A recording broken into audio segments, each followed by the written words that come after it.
વડોદરા શહેરના કાલાઘોડા બ્રિજને સાવચેતીના ભાગરૂપે બ્રિજને બંધ કરી દેવામાં આવ્યો છે, કારણ કે વિશ્વામિત્રી નદીના જળસ્તરમાં સતત વધારો થઈ રહ્યો છે। અત્યારની વાત કરીએ 28.50 પહોંચી છે, એટલે આજે કાલાઘોડા બ્રિજ છે બંને છેડા સાવચેતીના ભાગરૂપે આ બ્રિજને બંધ કરી દેવામાં આવ્યો છે। પસાર થતા વાહન ચાલકોને કોઈપણ જાતની હાલાકી ન પડે, અટવાય નહીં અને તમામ જે સલામતીના અત્યારે જે પગલાં છે તે લેવામાં આવી રહ્યા છે, તેના જ કારણે કાલાઘોડા બ્રિજ જે છે બંને છેડેથી તેને અત્યારે બંધ કરી દેવામાં આવ્યો છે। કોર્પોરેશન અને સ્થાનિક પોલીસ અધિકારીઓ બ્રિજ ઉપર હાજર છે। અચાનક બ્રિજ બંધ કરવાના કારણે બહાર ગામથી આવેલા લોકોને રેલવે સ્ટેશન અને બસ ડેપો જવામાં હાલાકી પડી રહી છે।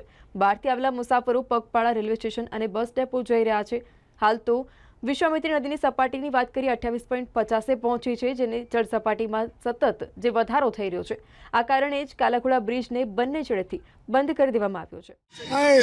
સતત એની જે સપાટી વધી રહી છે, એટલે ઉપરથી ઇન્સ્ટ્રક્શન આપવામાં આવી છે કે થોડો સમય માટે કાલાઘોડા બ્રિજ બંધ કરવાનો છે। સર, કેટલી સપાટીએ આ બ્રિજ બંધ કરવાનો?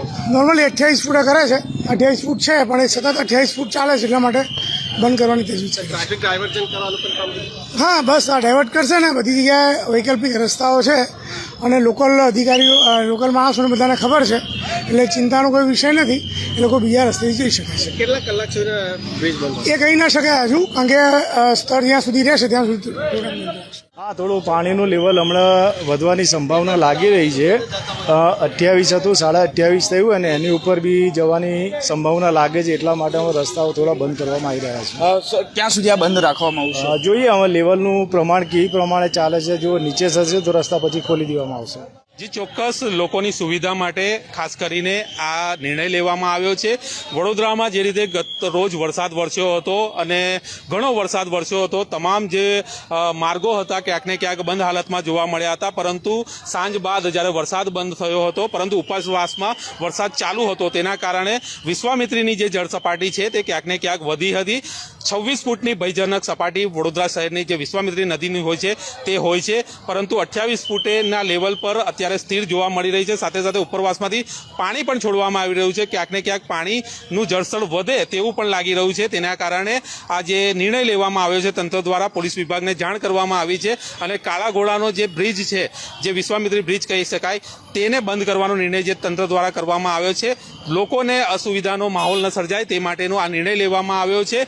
તમામ દર્શકો સ્પાર્ક ટુડેના માધ્યમથી જે જોડાયેલા છે તમામને અપીલ છે, એક વિનંતી છે કે આ માર્ગ પર આવતા જતા રૂટનો ઉપયોગ ન કરવામાં આવે અને બીજો વૈકલ્પિક રૂટનો વિકલ્પ શોધવામાં આવે તેવી અમારી એક વિનંતી છે। પરેશભાઈ, વાત કરીએ તો આ જે રીતે પાણીનું જળસ્તર વધી રહ્યું છે, લોકોને સ્થળાંતર કરવામાં આવે છે, અનેક લોકોને સ્થળાંતર, લોકોને ફૂડ પેકેટ પણ, પરંતુ હજુ પણ જો આ પરિસ્થિતિનું નિર્માણ થાય, પૂર જેવી પરિસ્થિતિ આવે, તો વડોદરા મહાનગરપાલિકાનું તંત્ર કઈ રીતે કામ કરી રહ્યું છે? જે ચોક્કસ વાત કરવામાં આવે તો સિટી કમાન્ડ સેન્ટર છે, ત્યાંથી સમગ્ર વડોદરા શહેરનું મોનિટરિંગ કરવામાં આવી રહ્યું છે।